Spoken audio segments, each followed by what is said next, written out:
162তম জন্ম জয়ন্তী। এখানে তোমরা যারা ছোটরা উপস্থিত রয়েছো, তোমরা স্বামীজি সম্পর্কে খুব বেশি না জানলেও সবাই স্বামীজিকে চেনো, ছবিটা তো সবাই জানো। আমরা রোজ স্কুলে যখন ঢুকি তখন এই ব্যক্তিকে আমরা সবাই দেখি। ইনি হচ্ছেন স্বামীজি, স্বামী বিবেকানন্দ। আজ তার জন্মদিন, আজ তার 162তম জন্ম জয়ন্তী। আমরা প্রতি বছর আমাদের বিদ্যালয়ে এই দিনটি পালন করে থাকি। এই দিনটি বিশেষ আড়ম্বরের সঙ্গে হয়তো পালন করা হয় না, কিন্তু এই দিন আমরা স্বামীজিকে নিয়ে আমরা শিক্ষক শিক্ষিকারা যেমন দু চার কথা তোমাদেরকে জানাই, তেমনি আমরা কিন্তু এই দিন আমাদের ছাত্রছাত্রীদের কাছ থেকে স্বামীজি সম্পর্কে কিছু কথা শুনি।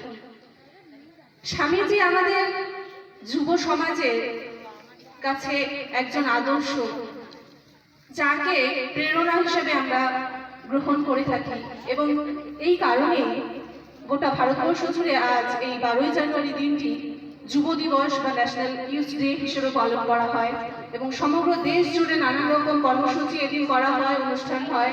স্বামীজি নিয়ে নানান রকমের আলোচনা, তার বাণী, তার মতাদর্শ, তার আদর্শকে নিয়ে আলোচনা করে থাকেন জ্ঞানী গুণী মানুষরা, সাধারণ মানুষরা। আমরা তাকে নিয়ে আমাদের এই জীবনকে তার আদর্শেও যাতে অনুপ্রাণিত করতে পারি, এবং আমাদের নতুন প্রজন্মকে যাতে স্বামীজির আদর্শ অবলম্বন করতে সাহায্য করতে পারি, সেই কারণেই কিন্তু আজ এই দিনটিতে আমরা নাচ গান বা আবৃত্তিকে বিশেষভাবে গুরুত্ব দিই না।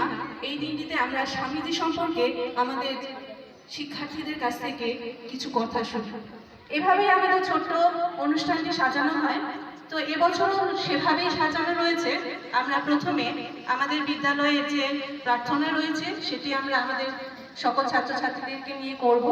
তারপর স্বামীজির উদ্দেশ্যে একটি গান নিবেদন রয়েছে আমাদের শিক্ষিকা রাখি ম্যাডামের, এবং তারপরেই আমরা চলে যাব স্বামীজির প্রতি আমাদের শ্রদ্ধাঞ্জলি জানাতে পুষ্পার্ঘ নিবেদনের মাধ্যমে।